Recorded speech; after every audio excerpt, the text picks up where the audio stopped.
And now it's time for our gun truth of the week. Gun truth of the week. Okay, this week's gun truth of the week is we're going to start with a myth. The myth is the anti-gunners say that they don't want to take all your guns. They always say that, right? Oh, no, we just want reasonable restrictions. We don't want to take all your guns.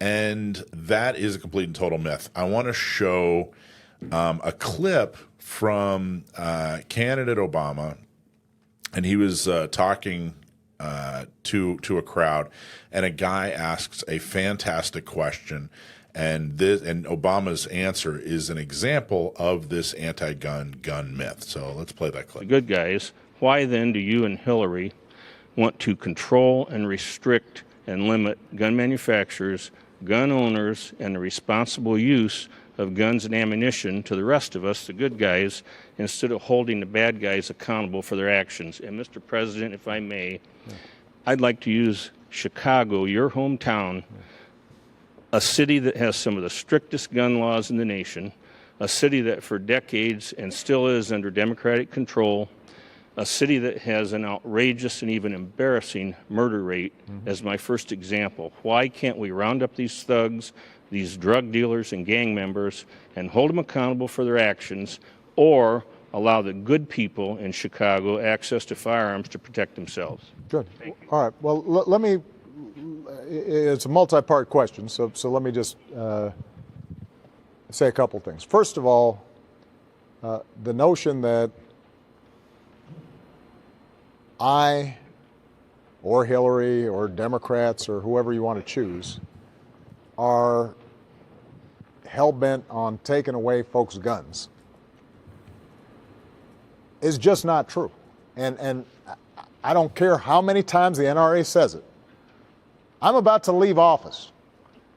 There have been more guns sold since I've been president than just about any time in U.S. history. There are enough guns for every man, woman, and child in this country.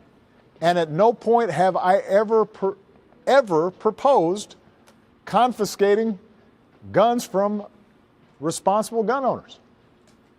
So it's just not true. Okay, so there's an example of the gun myth. We don't want to take your guns. You guys are being extremists. Come on. Reasonable restrictions. First, that's completely untrue. Now, has there ever been a proposal where they say, hey, we want to take every single firearm all at once from every single American? I couldn't really find an example of that. I could find Senator Feinstein saying that she wanted to do that at one point, but she knew she didn't have the votes.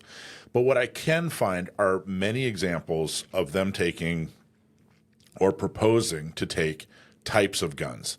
And if you put it all together, it is nothing short of a complete and total gun ban. In other words, there have been, over the last 30 years or so, there have been multiple proposals to have reasonable gun restrictions, which were in effect taking some kind of gun, some kind of pistol or pistols altogether, some kind of shotgun, some kind of rifle, or rifles altogether, so, some kind of category. And had they all passed, had we not fought back, and they all passed, in effect right now in 2025 would basically be a complete and total gun ban. We'd be worse off than Australia. Starting off with the Obama administration, when he was campaigning, he said he wanted to reinstate the 1994 assault weapons ban, which is a gun ban. It is banning a type of gun. After he took office, Attorney General Eric Holder, who was under Obama, CBS News, right here, February 26, 2009, reports that he wanted to reinstate the assault weapons ban. He claims he never wanted to do that. A lot of folks who are fans of Obama claim, he didn't take any of your guns. He didn't take any of our guns because they started talking about an assault weapons ban. We pushed back and stopped him from doing it. Here's the quote. Responding to a reporter's question on weapons regulations, Holder said, quote, well, as President Obama indicated during the campaign, there are just a few gun-related changes that we would like to make, and among them would be to reinstate the ban on the sale of assault weapons. I think that will have a positive impact in Mexico at a minimum. maybe it would have a positive impact in Mexico. I live in the United States, though, and it would definitely have a negative impact in the United States. So there are, I mean, starting in, about 30 years ago, there have been many, including a federal, in 1993, 1994, there was a federal assault weapons ban that was enacted in 94. In California in 1989, the Roberti-Roos Assault Weapons Control Act, the AWCA. In New Jersey in 1990, the New Jersey firearms law, which was an early comprehensive quote-unquote assault weapons ban, which an assault weapon is a firearm. It's a semi-automatic firearm. Very popular, nothing exotic or dangerous. In Connecticut, 2013, they had an assault weapons ban and a magazine restriction. In Massachusetts, in 1998, an assault weapons ban and gun control. In 2013, Maryland Firearms Act was an assault weapons ban and magazines. The New York SAFE Act in 2013, HB 13 and 1224, which was a large capacity magazine restriction in Colorado in 2013, Washington State, on and on and on and on.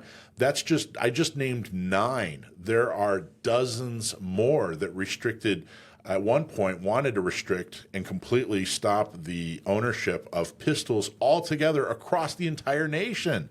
And then they said, okay, well, we're only going to get rid of Saturday night specials back in the 90s. If you're old enough to remember, they said, hey, we want to ban Saturday night specials. A Saturday night special was a cheap firearm.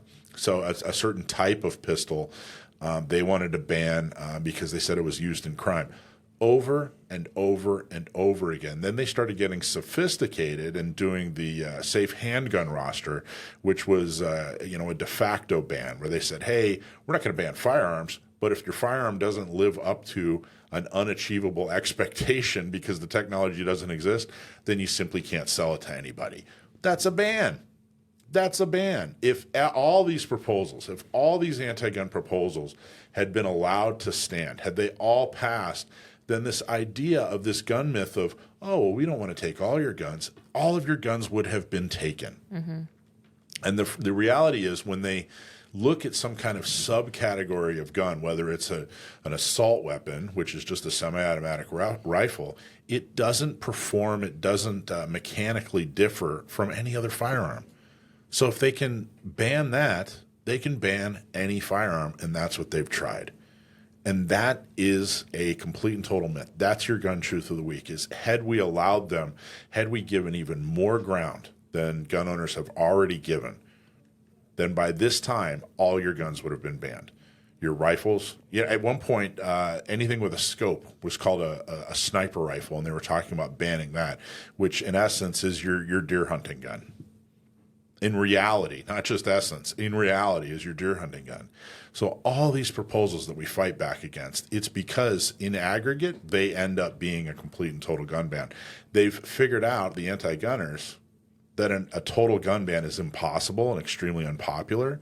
So now they just chip away at the edges until they've completely accomplished their goal, which we've stopped them dead in their tracks.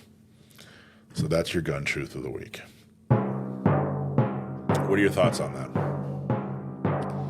I think they do whatever they can to try to make it palatable, right? So it sounds palatable to people to say, well, we don't want a gun ban. We just want common sense gun laws, or we just want, I think he said responsible gun owners. He'd like throwing the word responsible in there. I think it makes it sound more normal to start kind of etching away at our rights. And I think for many of us, we hear things like that and we kind of think, well, yeah, like they don't want everything, but they truly do. And the reason that they're saying they don't is so that you don't get scared when you hear the policies they're trying to push.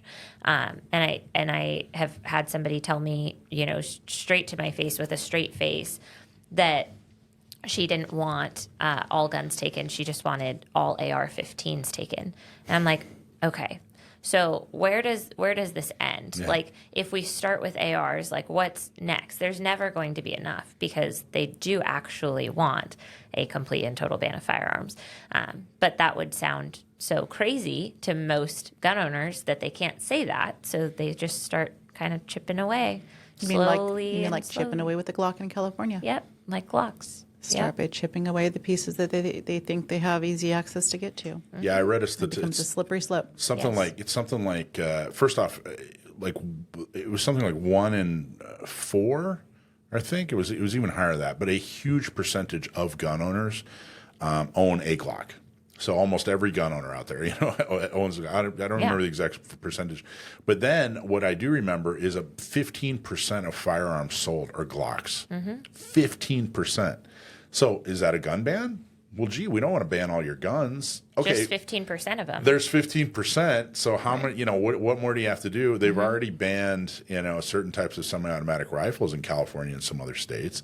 What percentage is of that? And they keep chipping away. Yeah. You're going to be you would if you put all of these into effect, had all of these gone into effect, you'd be at zero. Yeah. Essentially, you couldn't buy a revolver. That's a Saturday night special. You can't buy a semi-automatic rifle. You can't buy a sniper rifle because to hunt deer with. It's ridiculous. Yeah, don't get tricked by their PR campaign. They have people who make a lot of money telling them what words to use to seem less scary or to seem less like confiscation. That's why they've come up with common sense, and that's why they've come up with responsible and all of the assault keywords weapon. and assault weapons and Right. all of those keywords that they're using. Like, this is because they're paying a company a ton of money to be their PR, and they're trying to figure out what words can we use that won't scare the voters off. So don't fall for it. There you go. All right. That's your gun truth of the week. Hey, thanks for watching Gun Owners Radio. I hope you loved that clip. Don't forget to like, subscribe, comment, and follow us on social media. And check out our website at gunownersradio.com.